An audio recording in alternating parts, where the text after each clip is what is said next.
Good morning विद्यार्थी मित्रों। कर्णावती विद्या विहार में आप सभी का स्वागत है। कक्षा 12 विषय वाणिज्य व्यवस्था अने संचालन, जिसमें आज हम संचालन का स्वरूप और महत्व के बारे में जानकारी प्राप्त करेंगे। सबसे पहले इसकी हम प्रस्तावना देखते हैं। संचालन का प्रारंभ अति प्राचीन समय से हुआ था। संचालन का जो प्रारंभ है वो बहुत ही प्राचीन समय से हुआ था।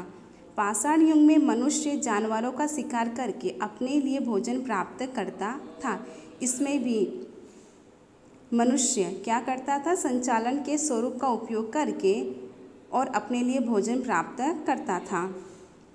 इसके लिए उसे एक से अधिक लोगों की आवश्यकता होती थी। संचालन है जो एक से अधिक लोगों को ध्यान में रखकर किया जाता है। इस कार्य के लिए उस समय में आयोजन, मार्गदर्शन, संकलन या देखरेख करके कार्य पूर्ण करवाने की प्रक्रिया का प्रारंभ हुआ। यह प्रक्रिया अर्थात संचालन, जिसमें सभी प्रक्रिया का संचालन होता है। कब, क्या, कैसे करना है, इन सब का स्वरूप संचालन के रूप में होता है। मनुष्य ने जब से अपनी सीमाएं जानी और सीमाओं का ध्यान रखकर अपने लक्ष्य को सिद्ध करने के लिए अन्य व्यक्तियों के साथ रह सहकार से कार्य करना प्रारंभ किया, तब से ही संचालन आवश्यक हुआ। मनुष्य को एक से अधिक लोगों की आवश्यकता को ध्यान में रखकर अपने जो कार्य करने की जो क्षमता होती है उसे हम क्या कहते हैं? संचालन कहते हैं। मनुष्य अपने सीमित साधनों में से अधिक संतोष प्राप्त करने का प्रयत्न करता है। उसके पास जो साधन होते हैं सीमित, उसके द्वारा वो क्या करता है? अधिक से अधिक संतोष प्राप्त करता है, अधिक से अधिक कार्य करता है। इसके लिए वो अन्य व्यक्तियों से सहयोग प्राप्त करता है, मतलब अन्य व्यक्तियों से मदद लेता है। इस प्रकार से एक से अधिक व्यक्ति एकत्रित होते हैं, मतलब मिलते हैं, और कार्य व्यवस्थित करना हो तो उसका आयोजन करना पड़ता है। कोई भी कार्य करने के लिए सबसे पहले क्या होता है? उस कार्य का आयोजन होता है कि हमें वो कार्य किस प्रकार से और कौन से समय करना है।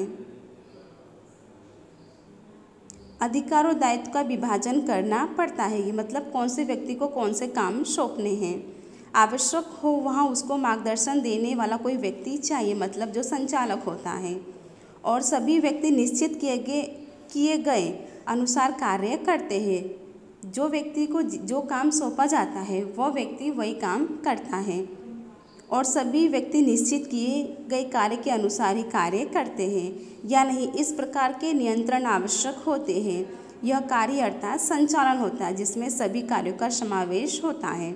व्यावसायिक इकाई के स्वरूप जैसे कि व्यक्तिगत मालिकी और साझेदारी पीढ़ी में मालिक स्वयं ही व्यवसाय के कामकाज करता था।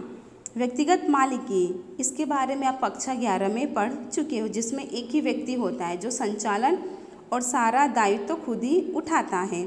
साझेदारी पीढ़ी में क्या होता है? एक से अधिक दो व्यक्ति होते हैं। जैसे जैसे व्यावसायिक प्रवृत्तियों का कद बढ़ने लगा वैसे वैसे उनके स्वरूप में परिवर्तन होता गया। जैसे जैसे क्या होता है? कार्य करने का क्षेत्र बढ़ता जाता है, वैसे व्यावसायिक क्षेत्र भी बदलता रहता है। वैसे वैसे उनके स्वरूप में परिवर्तन होता गया और अंत में कंपनी स्वरूप का विकास हुआ। कंपनी स्वरूप क्या होता है? जिसमें एक से अधिक बहुत सारे व्यक्ति करते हैं काम। कंपनी स्वरूप में विशाल मात्रा में पूंजी सरलता से प्राप्त की जा सकती है। कंपनी स्वरूप में क्या होता है? उसमें जो व्यक्ति साझेदारी पीढ़ी के रूप में आता है वो अपनी खुद की पूंजी लाता है। निष्ठांतों का लाभ तथा विशाल कद के विविध लाभ भी प्राप्त किए जा सकते हैं, जिसमें निष्ठांतों का लाभ भी मिलता है। परंतु कद और कार्यों में वृद्धि होने से अनेकों प्रश्न भी उत्पन्न होते हैं। इन प्रश्नों में पूंजी संबंधी, उत्पादन संबंधी तथा विक्रय और कर्मचारी संबंधी प्रश्नों का समावेश होता है।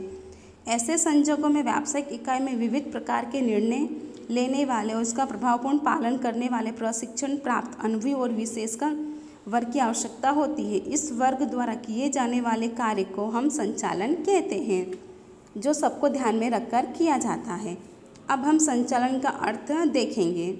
मानव एक सामाजिक प्राणी है। मानव क्या है? एक सामाजिक प्राणी है जो समाज में रहता है और वह समूह में जीवन निर्वाह करता है, मतलब सबके साथ में जीवन निर्वाह करता है। कभी अकेले वो अपना जीवन निर्वाह करता नहीं है। लक्ष्य प्राप्ति के लिए अन्य का सहकार प्राप्त करता है, मतलब उसको कोई भी लक्ष्य प्राप्त करना हो तो वह दूसरे व्यक्ति की मदद ले सकता है। संचालन का विचार समझने के लिए उसका अर्थ समझना आवश्यक है। विभिन्न लेखकों ने अलग अलग दृष्टि बिंदु से संचालन का अर्थ समझाने का प्रयास किया है। एक निष्ठांत के मतानुसार संचालन अर्थात अन्य व्यक्तियों से काम लेने की कला। संचालन अर्थात क्या होता है? अन्य व्यक्तियों के पास से काम लेने की कला को हम संचालन कहते हैं। कम से कम समय और व्यय में उपलब्ध साधन सुविधा का श्रेष्ठ उपयोग करके इकाई के निर्धारित लक्ष्य को प्राप्त करने के कार्य को हम संचालन कहते हैं। हमारे पास जो साधन सुविधा है उसी का हम यूज़ करके अपने लक्ष्य को प्राप्त कर सके, वो भी संचालन कहा जाता है। संचालन एक ऐसी प्रवृत्ति है जो मानवों, यंत्रों, साधनों, पद्धतियों, वित्त और बाजार का आयोजन करके उनको नियंत्रित करने का कार्य करता है।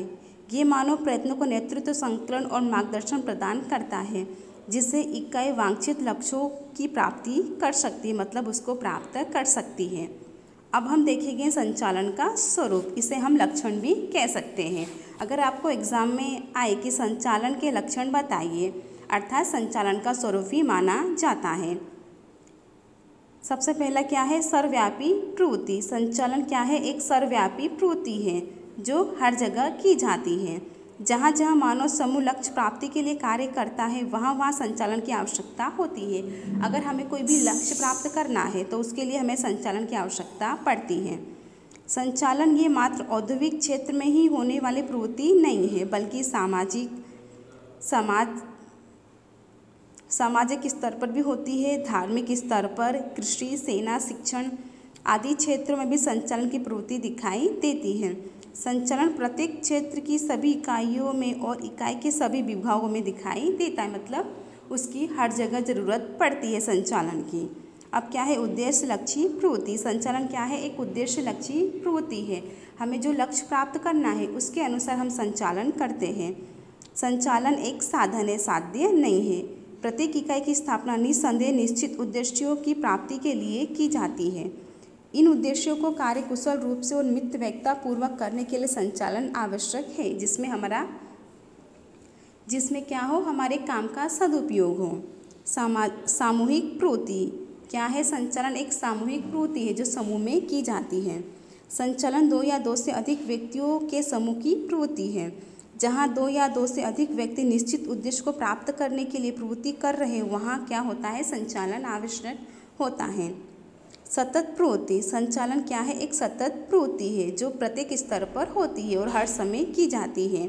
एक बार प्रारंभ करने के पश्चात इसको रोका नहीं जा सकता। अगर संचालन हमने आज प्रारंभ किया है तो ऐसा नहीं कि हम कल संचालन बंद कर देंगे। जब तक हमारा धंधा रहेगा या फिर कंपनी रहेगी तब तक हम संचालन सतत चालू रखते हैं। संचालन उद्देश्य लक्ष्य होता है, परंतु उद्देश्य प्राप्ति होने पर यह प्रक्रिया बंद नहीं होती है, चलती रहती है। नए लक्ष्य और नए लक्ष्यांक संचालन द्वारा ही स्थापित होते हैं। वैसे संचालन में लक्ष्य निर्धारण, लक्ष्य प्राप्ति और पुनः लक्ष्य निर्धारण का चक्र सतत गतिमान रहता है। अब क्या है? मानवीय प्रवृत्ति। संचालन क्या है? मानव के द्वारा की जाती है। संचालन सर्वव्यापी होते हुए भी यह मानव जाति के संबंधित प्रवृत्तियों तक ही सीमित है, मानव के द्वारा ही सीमित होती है।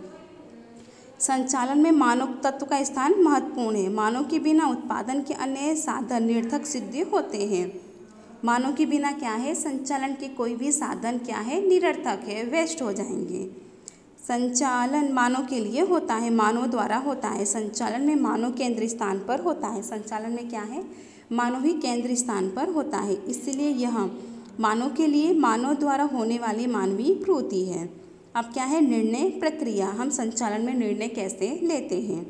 निर्णय प्रक्रिया संचालन का ही कार्य माना जाता है। संचालन कर रहे संचालकों को सतत निर्णय लेने पड़ते हैं।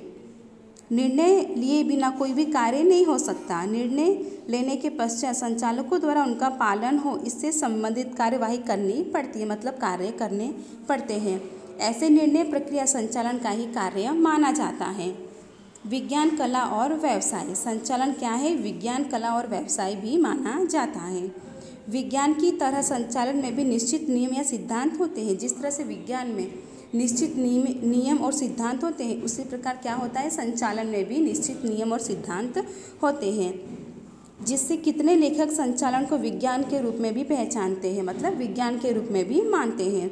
संचालन में मानव तत्व महत्वपूर्ण होने से उनसे काम लेने के लिए व्यक्तिगत योग्यता, बुद्धि, चतुराई, सूझबूझ आदि की आवश्यकता भी होती है, जिसे काम लेने की कला के रूप में भी जाना जाता है।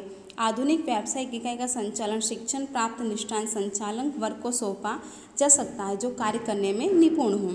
आधुनिक समय में वकील, डॉक्टर, चार्टर अकाउंटेंट की तरह संचालकों ने भी व्यावसायिक स्वरूप धारण कर लिया है। इस बात से स्पष्ट होता है संचालन क्या है, एक व्यवसाय के रूप में उभर कर आया है। तो विद्यार्थी मित्रों, इसके आगे का पॉइंट हम नेक्स्ट वीडियो में देखेंगे।